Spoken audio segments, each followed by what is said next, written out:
Foi lançado hoje pelo governo o edital do Trem-Bala, propósito que discutiam aqui o professor Gustavo e Jorge Vidor. Trem esse que deve ligar o estado de São Paulo ao Rio de Janeiro e vice-versa. O projeto desperta interesses de grupos de vários países. E o BNDES já afirmou que vai oferecer 19 milhões de reais a quem vencer a licitação para as obras.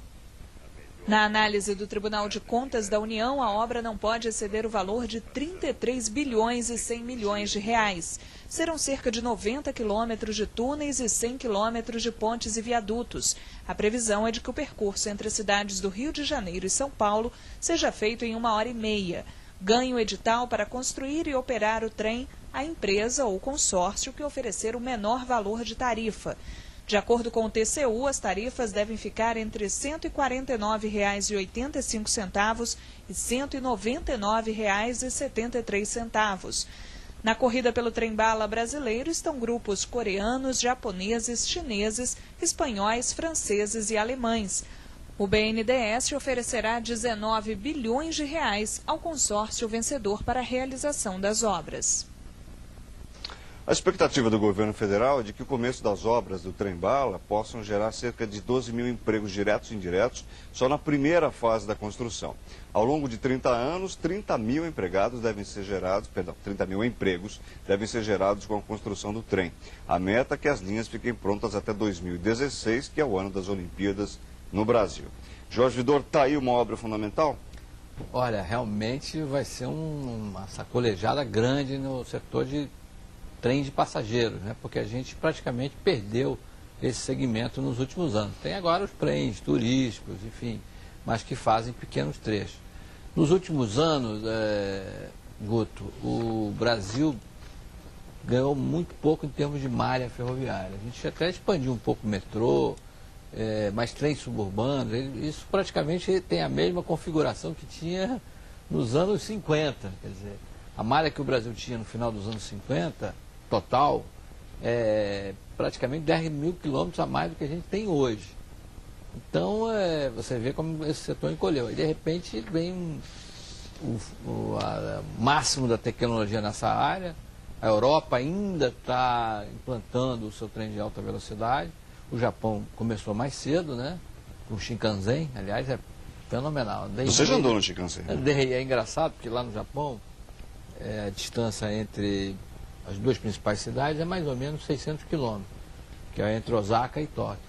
Ali tá 700, acho que não chega a 600 quilômetros, acho que não chega. É quase Rio de Janeiro, Curitiba, digamos assim. E ele vai assim como se fizesse uma curva.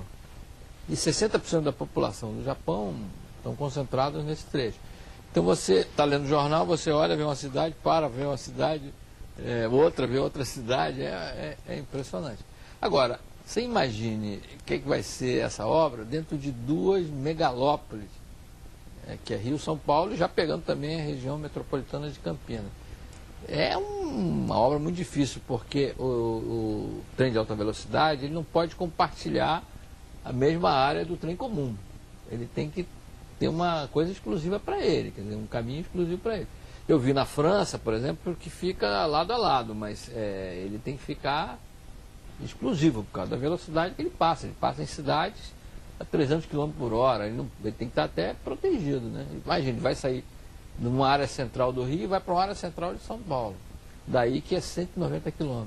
Quem tem ideia, por exemplo, a rodovia dos Bandeirantes, né, da Imigrante, São Paulo tem o quê? 12 quilômetros, nem 10 quilômetros de túneis. Isso aí vai ter 90. Claro que são túneis menores, né? Mais estreitos. Mesmo assim, é uma obra fantástica.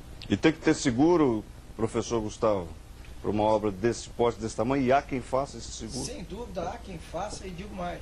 Eu já fiz as contas, supondo que, porque ontem alguns jornais publicaram 11 bilhões.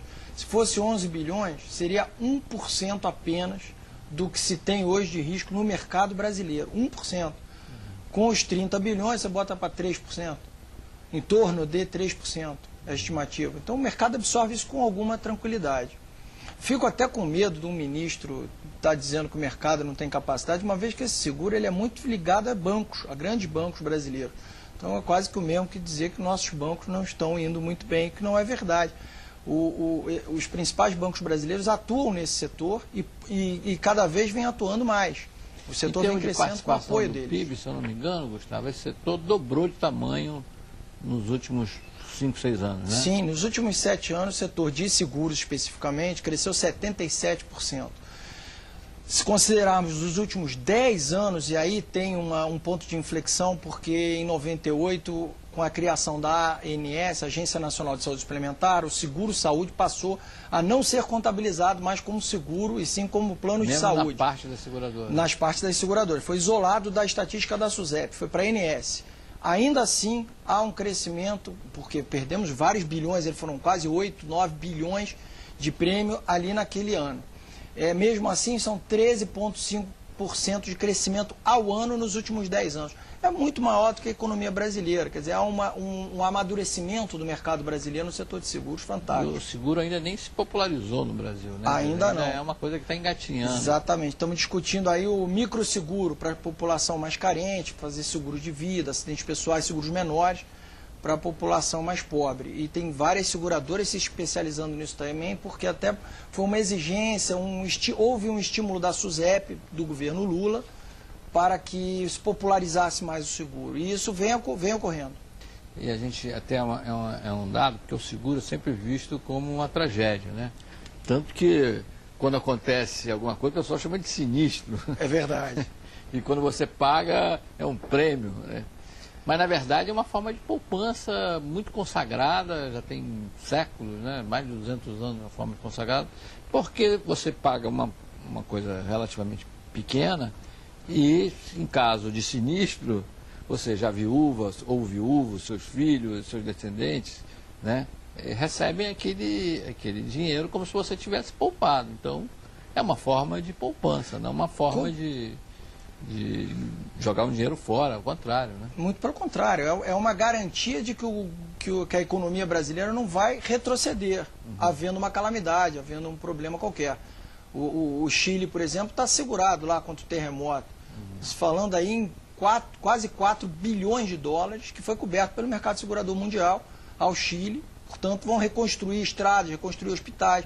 Para a economia é fabuloso. Se não houvesse o seguro, o Chile estava destruído, ia ter que reconstruir toda a sua infraestrutura. Seria péssimo para a economia daquele país. Tá bem.